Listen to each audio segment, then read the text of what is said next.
el podcast de La Lobera. Feminismo desde cero.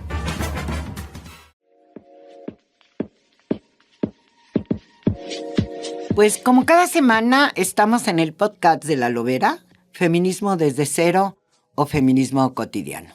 Estamos en un mes que le llaman el mes del amor y de la amistad, que se nos mueve a todas las mujeres el piso, porque nos han enseñado, casi desde que abrimos los ojos en la cuna, que tenemos cierto tipo de obligaciones que además se piensa que se nace con ellas, como esta disposición a la maternidad, sin discusión, o esta disposición a querer a un hombre ideal.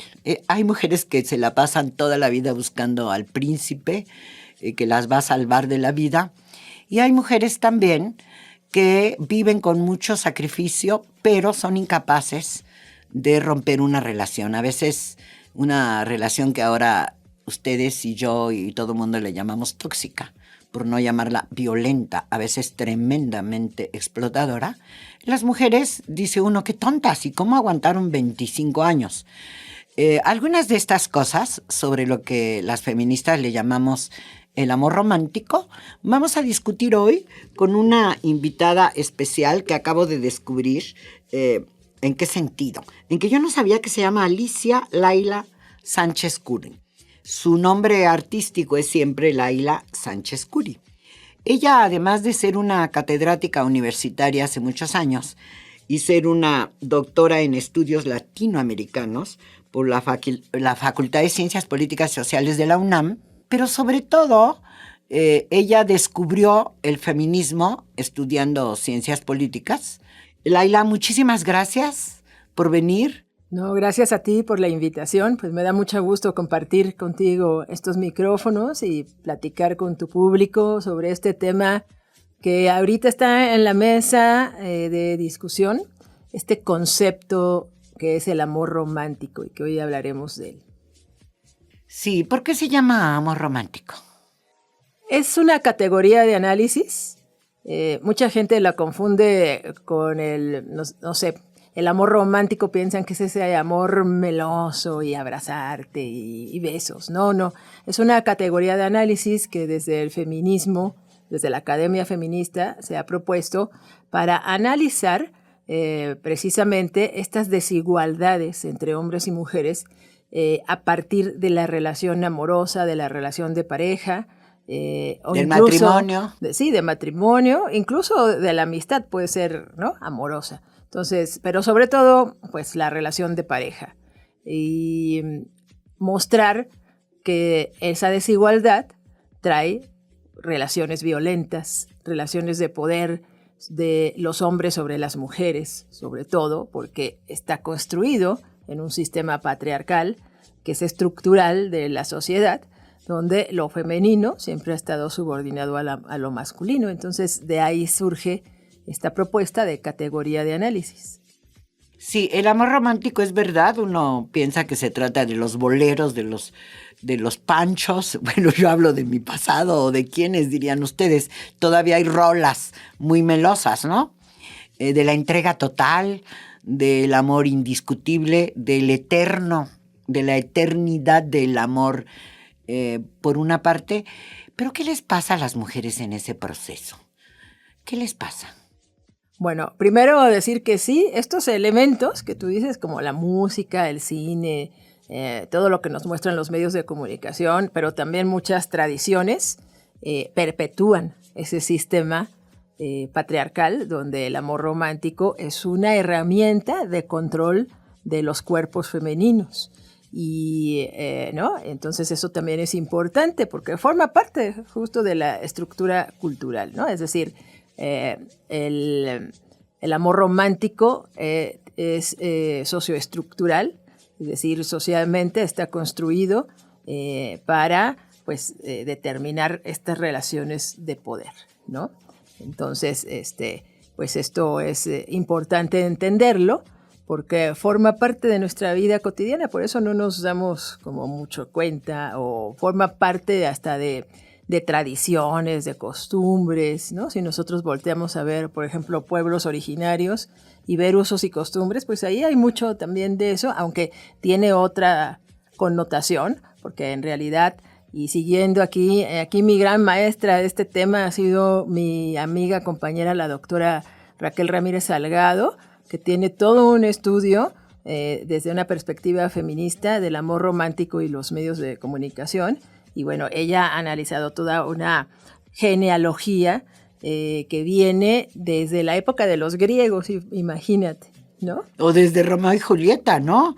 Porque además esa narrativa donde el sacrificio es la mejor manera de mostrar el enorme amor que tienes por tu pareja, en este caso las mujeres a los hombres. Marcela Lagarde dice que quizá el tema del amor romántico, del amor de pareja, es uno de los cautiverios más profundos de las mujeres porque tiene que ver con la dependencia y tiene que ver con la esperanza de que alguien te salve, como en La Bella Durmiente, ¿no?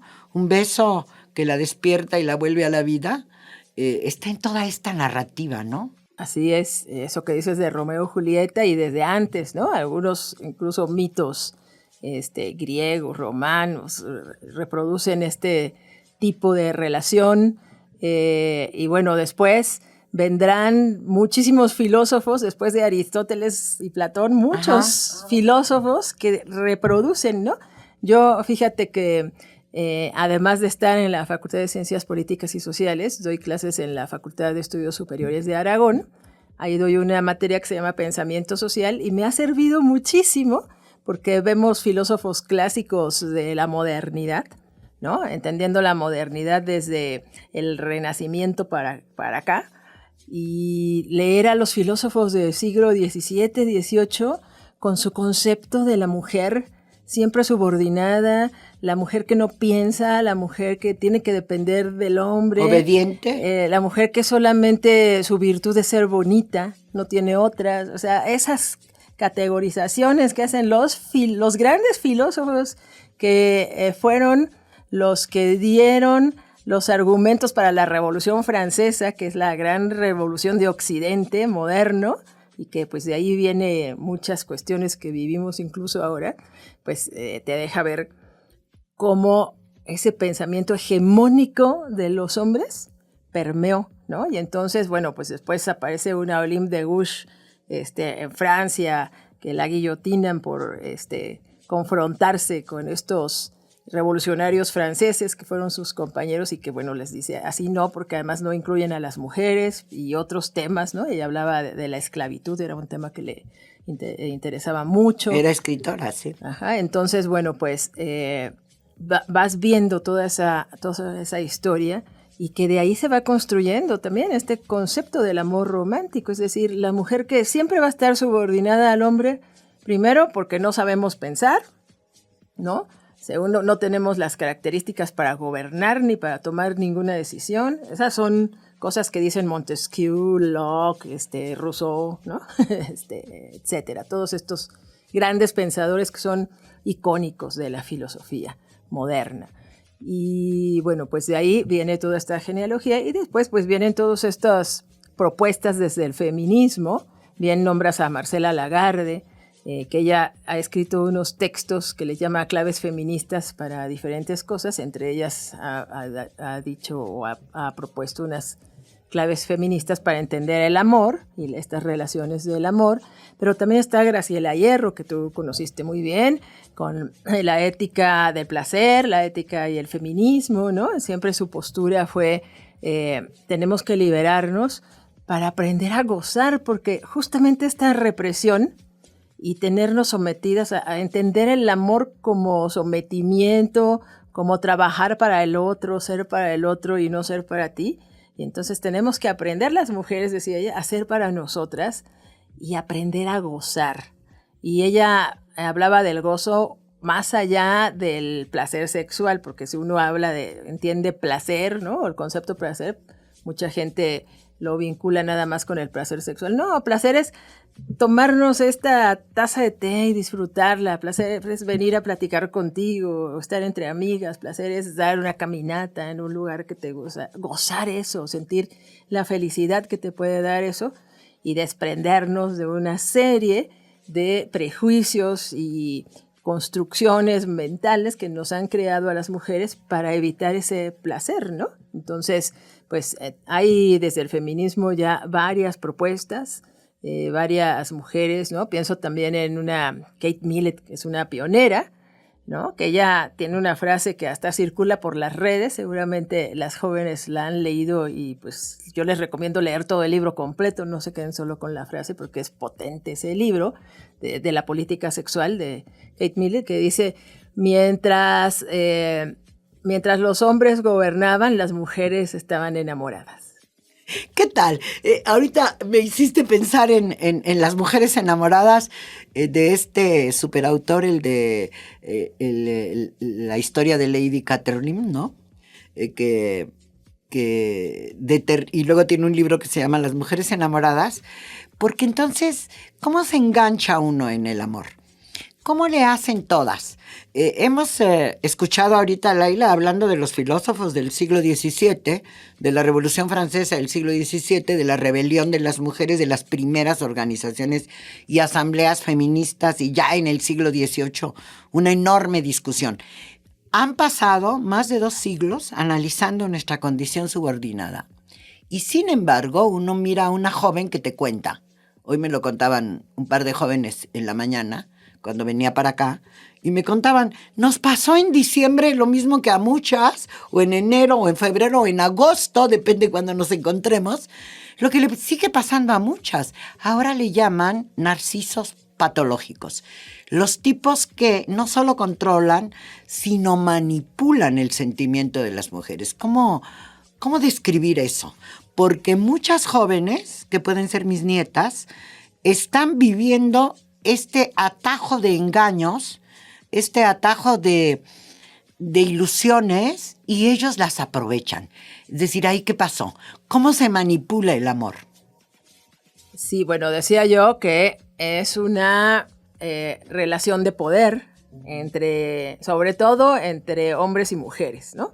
No quiere decir que entre hombre y hombre no se pueda dar. No, sí, a veces ¿no? se reproduce, sí. Pero digamos que el sistema capitalista, patriarcal, etcétera, está diseñado para la relación hombre-mujer. ¿Por qué? Por el tema de la procreación, ¿no?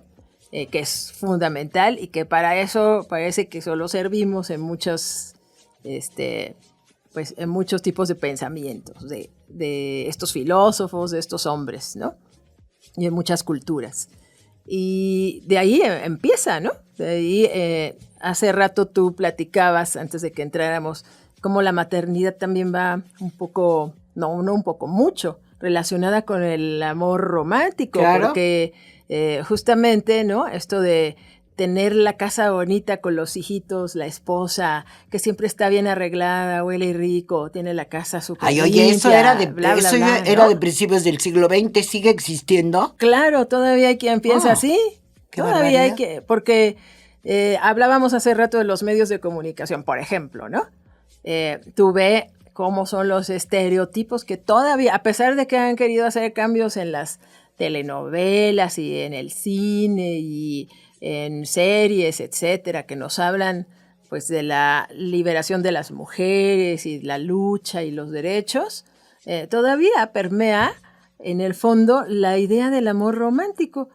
Cualquier película que tú veas, aunque sea una historia que no tiene nada que ver con ese tema, le meten algo de amor romántico para que jale, para que a la gente le guste más. O sea, siempre va a haber como ese tinte, ¿no? Entonces, los estereotipos siguen reproduciéndose en los medios de comunicación, aunque por un lado te den algunos productos novedosos y con una nueva narrativa. Esa narrativa tradicional queda porque la gente la sigue consumiendo, porque es parte ya de un imaginario de que así deben ser las cosas, ¿no? Sí, pero yo me rebelo, porque hemos salido a la calle, hemos protestado, hemos dicho de qué tamaño el precio del control y de la subordinación de las mujeres es, y se ha demostrado con estudios, es la violencia. Pero lo otro es el corazón de las mujeres. Es decir, las mujeres siguen esperando relaciones amorosas ideales y se enfrentan todos los días. Algunas nos seguimos enfrentando, no importa la edad ni la experiencia y a veces ni el conocimiento. Tú y yo que somos feministas, ¿te has enamorado o no te has enamorado? Sí. ¿Verdad? Muy fuerte.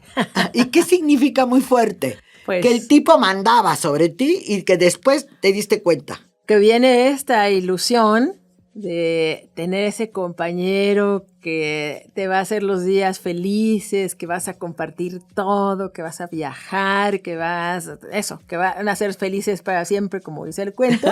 Sí. Y pues resulta que no, ¿no?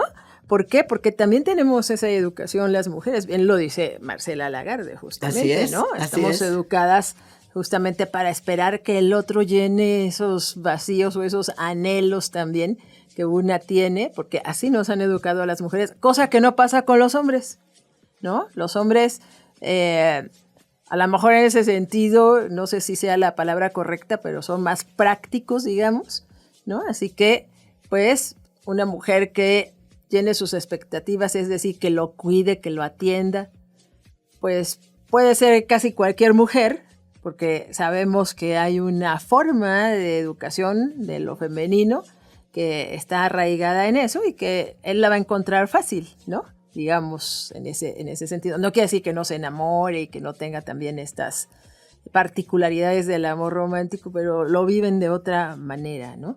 Y otra cosa que es importante que dice Marcela, que a mí me parece muy interesante que lo analicemos, cómo nos educan a las mujeres a tener miedo a la soledad. Ay, sí, eso es terrible. Y si eres como yo, que ya estás más allá que para acá, que estás ya en la segunda fase de la tercera edad, es como decirte, te queda claro, te tienes que conformar, te vas a quedar sola, comillas, ¿no?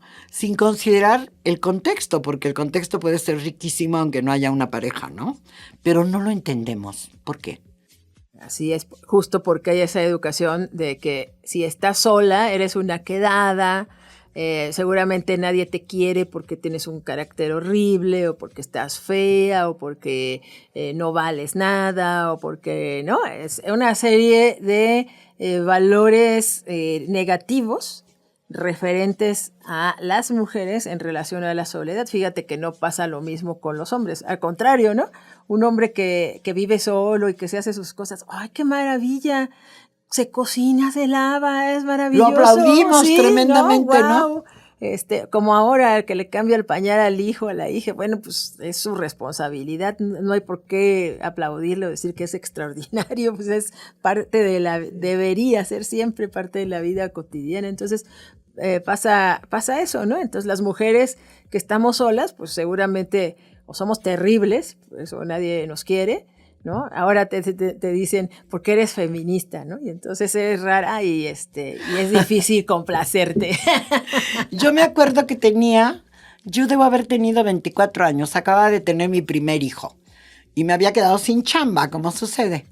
Y hay un hombre que me había ofrecido, bueno, no me pudo dar la chamba porque yo no tenía título de una escuela, pero me dijo, pues tienes que apurarte y conseguir trabajo y moverte en la vida, porque tú amenazas. No va a haber ningún hombre que se quiera casar contigo, porque tú amenazas, porque mira, te estás escuchando.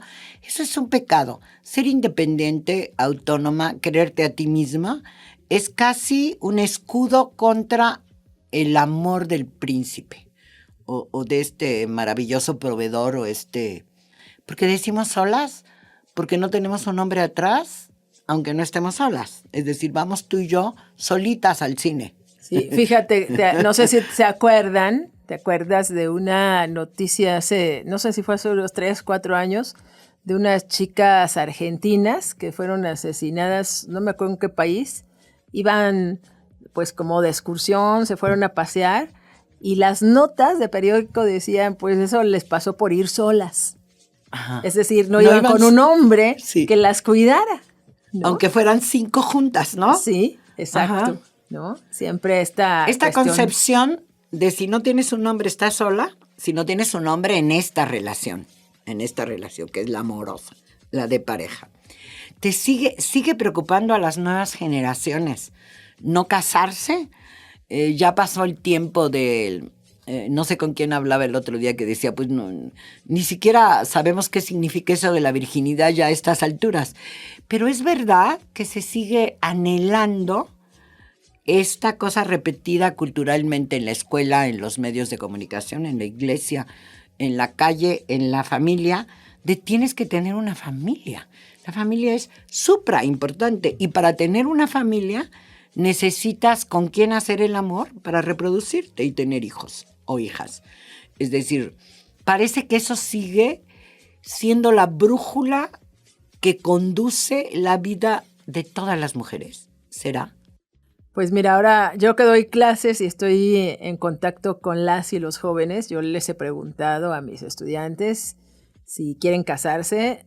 Como el 101% me dicen no, no, pero sí quieren vivir en pareja o sí quieren tener una pareja y ahí y una familia, como yo decía, sí, ¿no? Y ahí y les pregunto también si quieren tener hijos, ¿no? Me dicen que no, porque ahora quieren tener gatos, perros, hurones, todos los animales que puedan tener. Ya muchos y muchas no quieren tener hijos biológicos. Sin embargo, bueno, a veces llegan, ¿no? Pero no rompen este esquema de la pareja. Eso es muy interesante. A pesar de que quieran toda esa libertad, no rompen el esquema de querer vivir con alguien, de esta idea del amor, ¿no? Sí, se ha avanzado en esto que tú dices, es cierto, pero yo frente a la estadística digo, las mujeres siguen teniendo 2 hijos en promedio, las millones de mujeres en edad reproductiva. Quiere decir que todavía la maternidad, sobre todo en ciertas regiones del país y del mundo, sigue siendo un elemento importante, aunque estén de moda los animales domésticos y prefieran tener un gato como compañía, ¿no? Perdón, eso habría que aclarar, eso es muy urbano también, ¿verdad? Porque ya fuera de las ciudades es otra otro cosa. asunto, sí. Sí, es muy urbano y es un, comillas, avance o no avance, no sé. Lo que yo aspiraría es a que pudiéramos contribuir, las feministas muy antiguas como yo, contribuir con las jóvenes para decirles que a lo mejor hay algunas herramientas para romper esos esquemas, o no las hay. ¿Tú qué herramientas identificas? Sí, claro que las hay. Primero, pues romper patrones es muy complicado, hasta para una que tiene la información, ¿no? Hace rato preguntabas cómo nos damos cuenta o cómo podemos zafarnos de eso.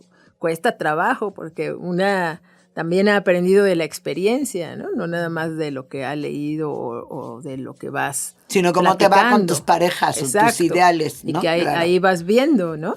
Estas cuestiones y pues poder darte cuenta primero, ¿no?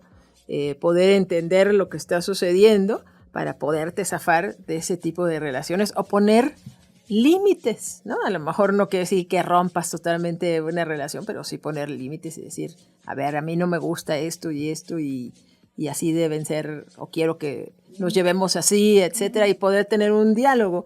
El problema es tener el diálogo con alguien que a lo mejor no te quiere escuchar y que quiere imponer, ¿no? Es muy importante, creo que ver hacia adentro y tomar nuestras propias historias, ¿no? Te platicaba que yo vengo de una familia donde mi papá fue muy violento, fue un hombre que impuso siempre toda su voluntad y era muy gritón, ¿no? Y era así como que hasta la gente le daba miedo. Una amiga, me acuerdo, una vez me dijo, ay, tu papá te llama, te echa un grito y a mí me da miedo. Ay, no, a mí ya me acostumbré a sus gritos, ¿no? Esto ya no me da tanto miedo, pero sí era un hombre muy violento con mi mamá, sobre todo. Y entonces, pues de ahí tú vas empezando a observar. Primero no entiendes bien qué pasa, pero sabes que no está bien. Y ya cuando entré a la universidad y me empecé a empapar del feminismo y a escuchar a las maestras y leer la revista FEM y después conozco a a mi madre académica, que es Elvira Hernández Carballido, me pone a leer un montón de textos. Elvira ha estado aquí ¿no? con nosotras en un podcast. Sí, y entonces ya le empiezo a poner nombre a ese malestar que yo sentía, porque yo sentía un malestar muy tremendo desde adolescente, de aquí hay algo raro, yo no me siento bien, a veces hasta, ¿no? Me sentía así como fuera de lugar en esta sociedad y es algo fuerte para un adolescente, no encajar con el resto de las compañeras que pues, a lo mejor lo toman como algo muy normal, o en sus casas no sucedía, ¿no? Pero eso no quiere decir que no se fueran a enfrentar a una violencia estructural en otros espacios. Entonces, para mí era como muy fuerte y no sabía ponerle nombre al malestar. Y cuando empecé a leer todo eso que me daba Elvira, que me daban después otras maestras, dije, mi malestar se llama patriarcado, sistema patriarcal. ¿No? Sí, y este autoritarismo cotidiano. Pero me asusta más la capacidad que tienen muchos hombres de manipular. No necesitan usar la violencia que se puede identificar fácilmente, o el autoritarismo, o el hombre que decide todo en una casa y uno vive ahí. No es mi caso, pero no se los voy a platicar. ¿Cómo caes en la manipulación? La manipulación es si te tratan bien, si usan palabras melosas. Hay algunos con capacidad de escribir un cuento o escribir un poema y tú te sigues derritiendo porque agradeces que te quieren. Así como cómo crecer para saber que eso es una manipulación, porque tal vez hay que decirle al auditorio o recordarlo, que los hombres nacen libres. Los hombres nacen libres, sobre todo en relación a valores, a sexualidad, a desarrollo personal.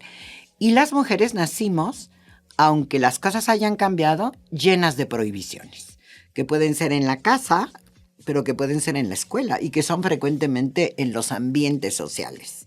Es decir, una mujer no se emborracha, qué horror. Por eso el del Didi la violó. Una mujer no sale de noche, porque por eso le pasa. Una mujer no enseña las piernas. Mis nietas decían aquí en el podcast, es muy terrible que te digan que no puedes usar falda porque se te ven los calzones. Es decir, esas prohibiciones, yo le diría al auditorio, siguen vigentes. Y ellos aprovechan, primero porque son libres, después porque la sociedad se los permite, los aplaude. Ese es un verdadero hombre, tiene en orden su casa y a sus hijas. Y tercero, tú estás buscando al príncipe. Le llaman hombres tóxicos, patológicos. Necesitan que los admiren, que les digan que sí, que les parece fantástico su proyecto. Y entonces estos incluso prueban. Pueden tener a su alrededor un grupo de mujeres de donde ellos escogen quién es la mejor para, comillas, hacer su vida. Aunque siempre es relativa. Decirle al auditorio que era una institución en México, la casa chica. Es decir, a los hombres se les permite, esto que luego les asusta de los países árabes, que tú sabes más de eso que yo, de que históricamente les permitieron tener 7 esposas o cuantas las que pudieran mantener. ¿Cómo decirle a las chicas que esta manipulación existe en los jóvenes menores de 40 años, en los jóvenes, y existe en nosotras el anhelo del amor? El 14 de febrero, estos días, pues vamos a volver a ver los corazones rojos por todos lados, el cupido, el tema de hágale usted una buena cena a su pareja esta noche, regálele lo que más anhela, y ellos aparecen con rosas y chocolates, hacen su esfuerzo. ¿Cómo decirles, más allá de las herramientas teóricas, en su vida cotidiana? ¿Cómo lo pueden prevenir? ¿Cómo no dejarse fulminar por esto que se llamaría una relación equivocada, ¿no? Mira, afortunadamente, justamente esta reflexión desde el concepto amor romántico, ha dado ya algunos conceptos para ponerle nombre a esa manipulación, a esas estrategias de manipulación. Antes de hablar de ellas, solo quisiera aclarar, debemos tener cuidado también con el concepto narcisista, porque creo que a veces se encasilla ahí a todos y no todos los hombres manipuladores son narcisistas. Ahí yo pienso que estaría bueno platicar con alguna psicóloga, psicoterapeuta que nos ampliara más cuáles son las características realmente de una persona narcisista, porque a veces siento que por englobar se mete a todos ahí y no siempre todos, pero la manipulación tiene que ver con el poder, sí, y con admírame y con yo soy muy capaz y las puedo todas y etcétera, ¿no? Entonces decía, estos conceptos que ya son como más conocidos por las jóvenes, tú y yo, para ti y para mí a lo mejor son muy novedosos y los vamos aprendiendo, porque además, ¿no? Viene también esta construcción desde el norte, vienen allá esos conceptos y entonces están en inglés y luego a mí me cuesta mucho trabajo ¿Cómo me la decías traducción, uno? ¿no? ¿Me decías uno? Sí, te decía, por ejemplo, esto del love bombing, ¿no? ¿Qué es eso del love bombing? Lo platicábamos hace rato. Este galán que llega tan emocionado y que te trae los chocolates, te manda las flores y te manda poemas y te manda mensajes todos los días y estás preciosa y bla, bla, bla. Eres y una mujer extraordinaria, exacto, fantástica, ¿no? única. Y no deja de estar pendiente de ti y te quiere arreglar todo y quiere estar contigo y etcétera. Te endulza el oído, ¿no? Y bien dice, eso también sí está comprobado psicológicamente, que a las mujeres nos endulzan el oído y ya vamos volando, porque está construido también, ¿no? Socialmente, pero es parte justamente de este entramado del amor romántico. Entonces, pues de repente tú dices, ya me siento bien enamorada de un tipo al que hasta voy idealizando de tantas cosas bonitas que me dice, y que después, ¡pam!, ¿no? Se desaparece, te hace el gaslighting, es decir, ¿no? Y el ghosting, primero te empieza así como a decir, el gaslighting es esto de hacerte creer cosas que tú no has dicho ni has hecho, ¿no? Y como sentirte culpable de que por eso él pues ya se empieza a alejar o te empieza a tratar mal, etcétera. Y después el ghosting, ¿no? Que es esto que llaman el fantasmeo, es decir, de repente te bloquea, ya no te contesta los mensajes, no te contesta el teléfono, se desaparece, ¿no? Y después aparece unos meses o unos años después como si no hubiera pasado nada. O unos días después, unas semanas sí, ¿no? después. Así. No, años es mucho. Bueno, hay algunos que hacen eso. ¿Qué tal? Y no te explica nada, ¿no? O hasta te sigue culpando, etcétera. Entonces. Yo nunca te dije. Vienen una serie de cosas. Sí, tú te lo imaginaste, yo nunca te dije eso, ¿no? Pero te estuvo bombardeando, con palabras bonitas, con acciones incluso, ¿no? Con detalles. Entonces, bueno, pues ya todo eso va teniendo nombre. Hay otros conceptos que se han ido desplegando. Uno tiene que ir aprendiendo porque aprendes de las jóvenes que son las que están usando todos estos conceptos. A pesar de eso, sí, sigue reproduciéndose los patrones del amor romántico, a pesar de que tengamos esto. Pienso que tú decías, ¿cómo lo podemos observar o cómo podemos prevenir? Yo creo que no lo podemos prevenir, porque nunca sabemos con quién nos vamos a relacionar. Una confía, porque una relación está en la confianza también de la otra persona, y una confía, pues que estás conociendo a alguien, que no empiezas a dialogar, a platicar, a salir, te empiezas a conocer, ellos a ti, tú a ellos, etcétera. Lo importante es después cómo reaccione uno. Cuando tú puedas observar esas cosas y te haga alguna de estas manifestaciones de las que he hablado, cortar desde el principio y no seguir esperando a ver qué pasa o no.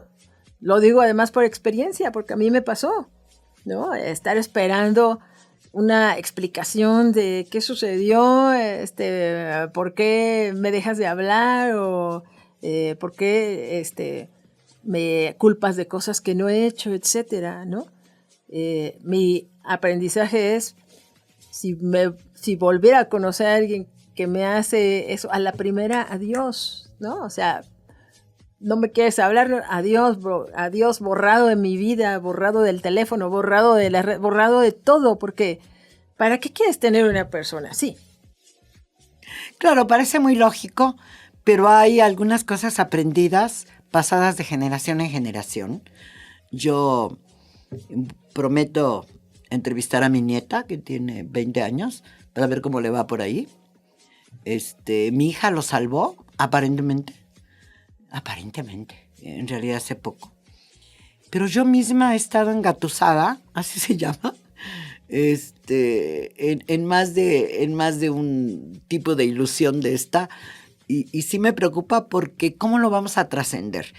Agradecemos muchísimo a Laila, que se ha preocupado desde un grupo de Facebook que se llama La Ciudad de las Damas. De las mujeres. De las mujeres, La Ciudad de las Mujeres. La Ciudad de las Mujeres 2.0 es un grupo cerrado de Facebook, es un espacio seguro para mujeres, para compartir información, y muchas veces algunas hasta se atreven a compartir su vida, y eso es bien importante porque... Y sus experiencias. Claro. Que no siempre, a propósito del amor romántico y del mes de febrero, no siempre se conduce a la violencia física y que nos preocupa, la violencia feminicida, sino este enganche que se lleva en tu vida, siempre anhelante, y que a los 75 años una compañera de mi generación me pueda decir, finalmente estoy un poco amargada porque se me quedó en el tintero esta posibilidad.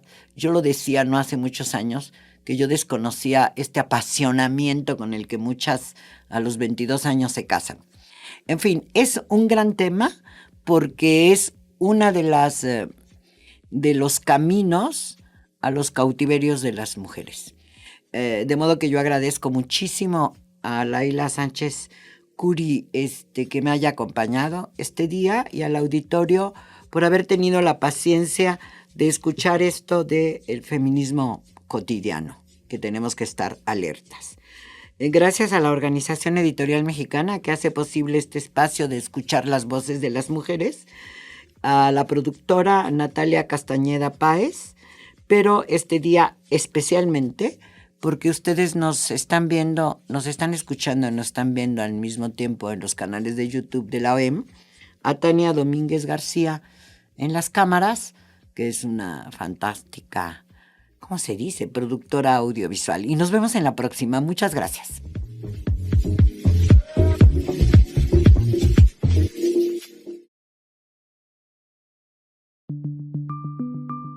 Esta es una producción de la Organización Editorial Mexicana.